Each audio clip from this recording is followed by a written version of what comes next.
Welcome back. All right, today we have factoring to solve quadratic equations. So this lesson shouldn't be too difficult because you know how to factor.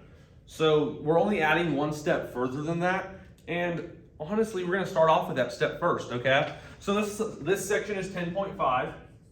10.5, factoring to solve quadratic equations.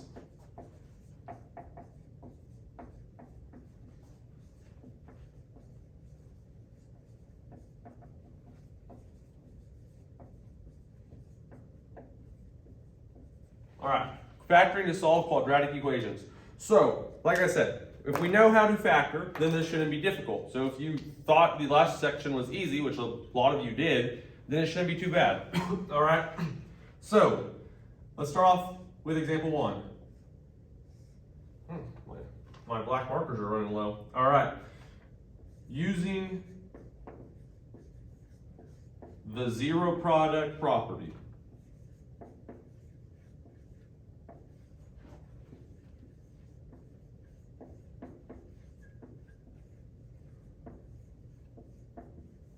So what does that mean? Well, you basically just set x equal to 0 and find out what x really is. All right, so let's try x plus 5, x plus, no, 2x minus 6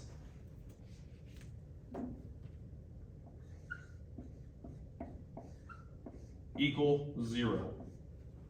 Okay. All my markers are running low, guys. All right, so we have to find out what is x equal.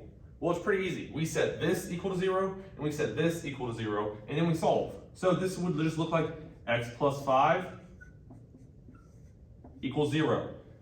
And 2x minus 6 also equals 0. So we're trying to find out what is x equal. Well, if I come over here, it's pretty easy. X is going to equal, subtract 5 from both sides,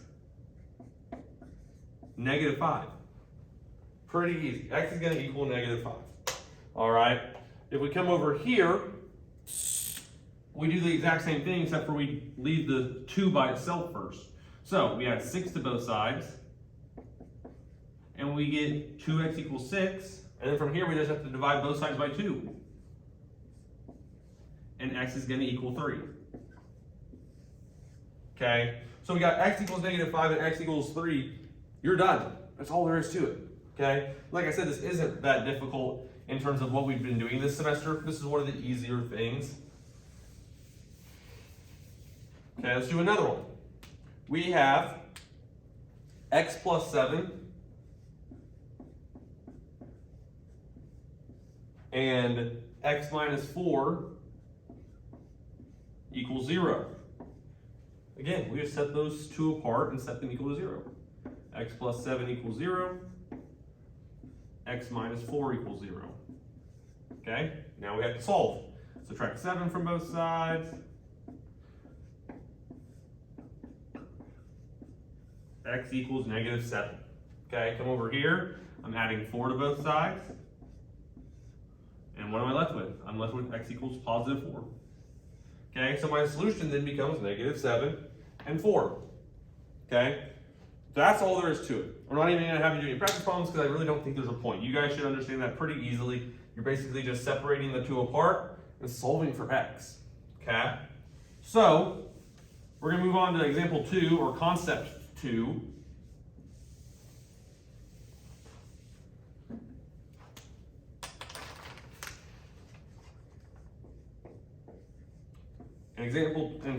Concept 2 is simply solving by factoring.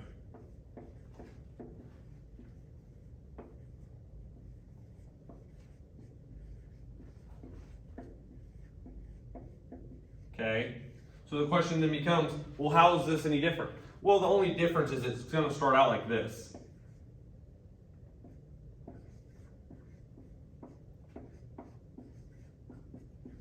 So it starts like this. We then have to get it into factored form. From factored form, then we can then set it equal to 0, use that zero product property that we just used, and find x. Okay, so I'm going to break this up. I know it's going to be x and x because my term is x squared. The only factors of x squared are x and x.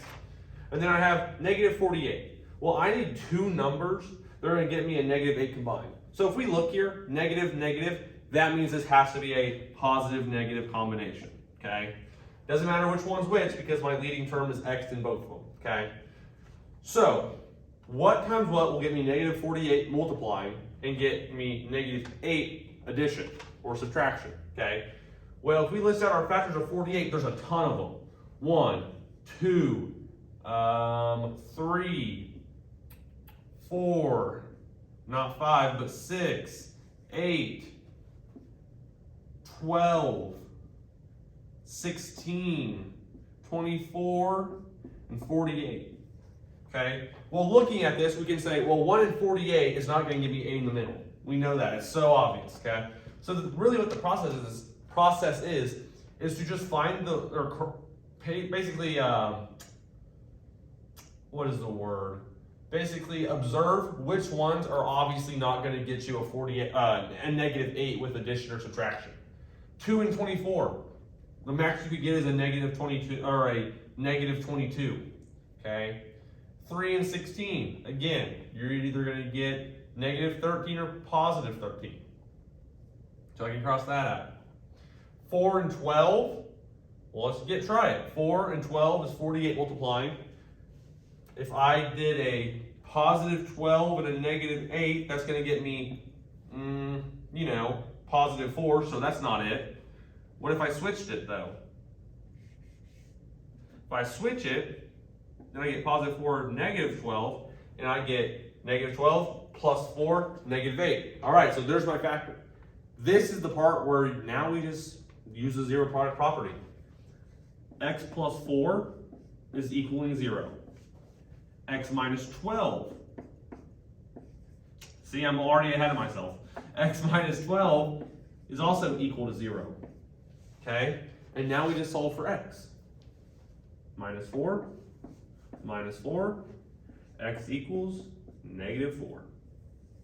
And just like that, we're already halfway there. Add 12 to both sides. X equals positive 12. Okay, that's your solution. We're done. That is all there is to this equation. Your answer is either x equals 12 or negative 4. And that's that, okay? We'll do one more real quick.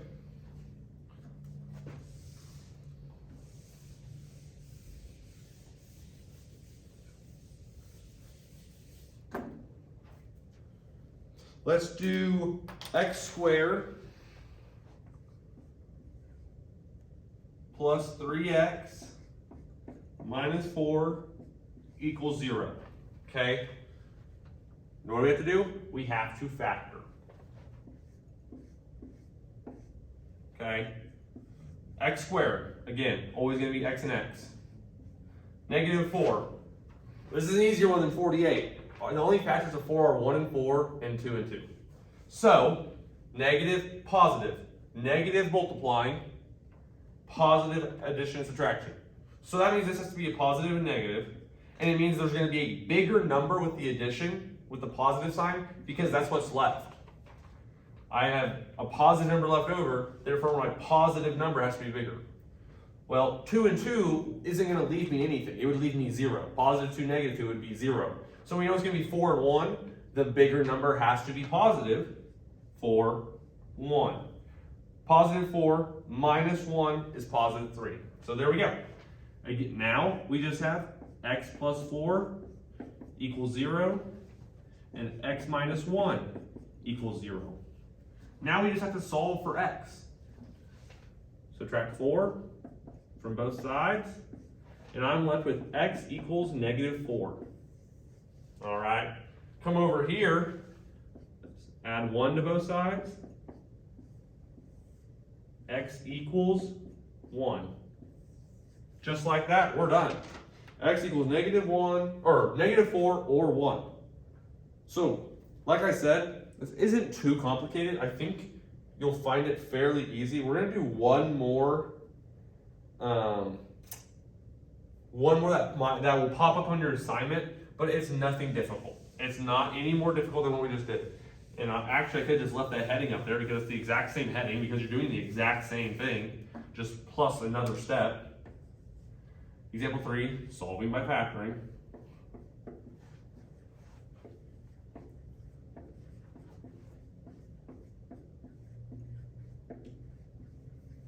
Okay, solving by factoring.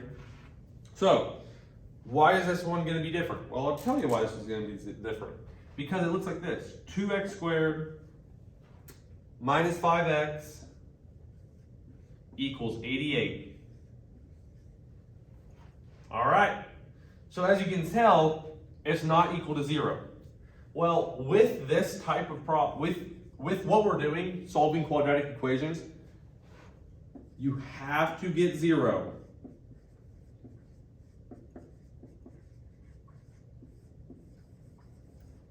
Must get 0 on one side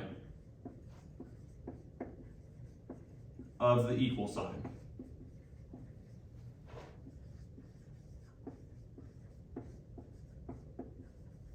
Okay, you have to. So, let's solve. How do I get 0 on one side of the equal sign? Pretty easy. I just subtract 88 from both sides. Boom.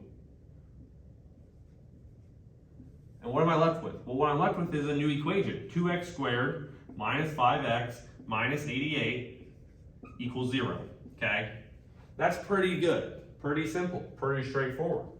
Okay? I actually need a chair because I'm tired of bending over. My back hurts. All right. So now, what can we do? Well, I would like to say, let's factor out a GCF. But guess what? 2 doesn't go into 5.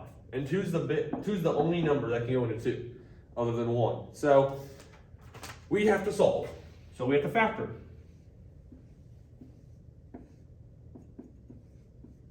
All right, this leaves me 2x and x because those are the only factors of 2x squared. And then I need negative 88 and negative 5. Well, with 88, there are a ton of factors. You have 1, 2, I don't think 3, but you do have 4, not 5. 6 does not go, let's see, 6 times 12, 72, 78, 84, no, that's 6 doesn't go into it. 7, I don't believe does. 7 times 12 is 84. Yeah, no, doesn't happen there. But you do have 8, and then from there, you're gonna get 11, 22, 44, and 88. So I need 2 numbers that when combined are going to come out to 11. Or 5, my bad. Well, 1 and 88, even if I double the 2, not going to happen. 2 and 44, doubling the 2, still not going to happen. 4 and 11, or 4 and 22, 8 and 11 are my only 2 options. Well, negative and negative, so I have a positive number and a negative number. But we don't know which one's which, right? We know that my negative number has to be bigger because that's what I'm left with is a negative number. So realistically, I'm probably gonna say that my negative's here, but it doesn't have to be. I'm just trying. Remember, this is just factoring is just guess and check. So looking at this, even if I were to combine this, I'd get 8, and 8 and 22 isn't gonna leave me anything near 5. So I can cross those out. So that leaves me 8 and 11. How can I get 5 numbers apart? If I double 11, that gives me 22. 8 and 22 aren't 5 apart. If I double 8, then I get 16. 16, 11, that is 5 apart. So let's see. I need a negative number. So 2 times 8, 11 times 1. So if I were to do this, I'd get 2 times 8, negative 8, which would give me negative 16, 11 times x, which would give me positive 11x, which is going to leave me negative 5x in the middle, okay? So now, I do the easy part, zero product property. 2x plus 11 equals 0. X minus 8 equals 0. Let's start over here because this one's easy. Add 8 to both sides. Cross them out, x equals 8. All right, that one's done. We got x equals 8. But what about this one? Well, this one, I subtract 11 from both sides. And that leaves me with 2x equals negative 11. Then I have to divide both sides by 2. And what does that say? That says that x equals negative 11 halves. Okay? X equals negative 11 halves. That's all there is to this assignment. That really is. We found out that x equals 8, x equals negative 11 halves. Really, if you know how to factor, this assignment, or this section is really easy. If you learned how to factor last unit, then this section is super straightforward. You simply are just going from either a already factored pair and solving for x with the zero product property, or you have to factor an equation. Well, first get a standard form, then factor an equation, and then use zero product property. It's not too complicated a process, pretty straightforward, minimal number of steps, but that really is all there is to it. Miss Rigby will give you your lesson. You might have some practice problems depending on what happens when I think about this for a little bit. But yeah, if you have any questions, as usual, find me, shoot me an email, ask Miss Rigby, ask any of the other math teachers, and we'll help you out. Hopefully you had a great Monday off. Welcome back. Thanks.